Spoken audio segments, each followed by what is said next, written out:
Hey, this is Adam Rosales. I'm a Major League Baseball player, and today's pro tip is how to field a slow roller properly.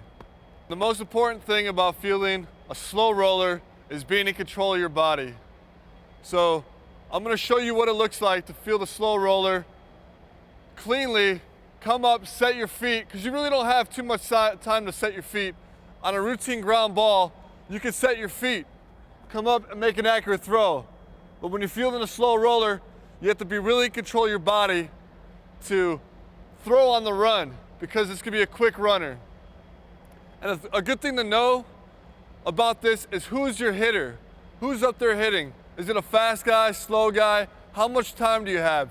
So you have to have an internal clock kind of running in your head all the time. So you have to know what's gonna happen before it happens. But this is what a slow roller looks like when there's a fast guy running. So I'm gonna go pretty quick.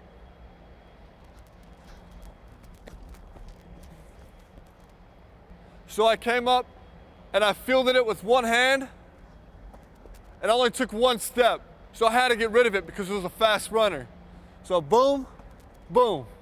But a little bit slower runner, you can kind of take a couple more steps to kind of set your feet, but you're still throwing on the run. So this is a slower runner.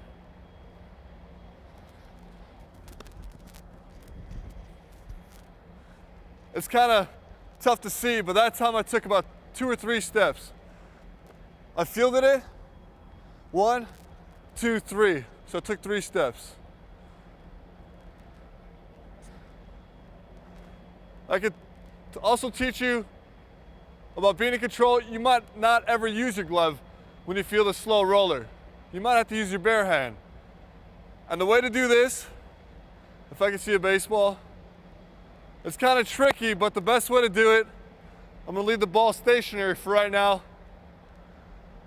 But just approach it, slow your body down. But when you get to the ball, it's not like you're scooping it up. It's not like you're putting your hand down on it. I like doing and thinking about is actually twisting the ball.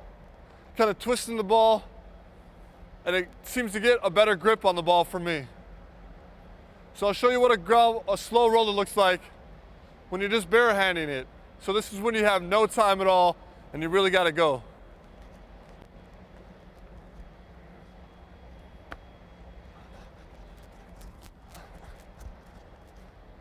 So that when you barehand it and twist it, it's almost like a moment that kind of stops instead of scooping it or putting your hand down hard on it. So really twist it and then go.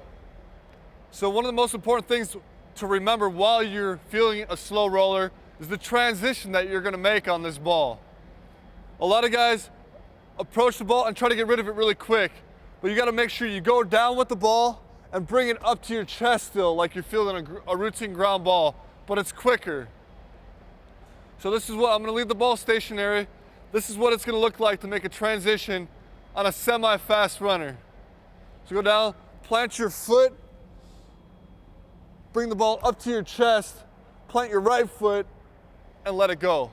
But when you're making this throw, it's a very difficult throw to make, whether you're playing shortstop, second base, or third base.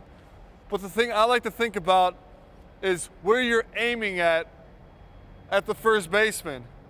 You don't want to aim to the left side of the first baseman. You want to aim to the right side, more in fair territory. You never want to aim to the foul territory side of the first baseman. So I'll show you the transition again, and I'll make an action like I'm throwing to first base. So this is what it looks like at full speed with the stationary ball.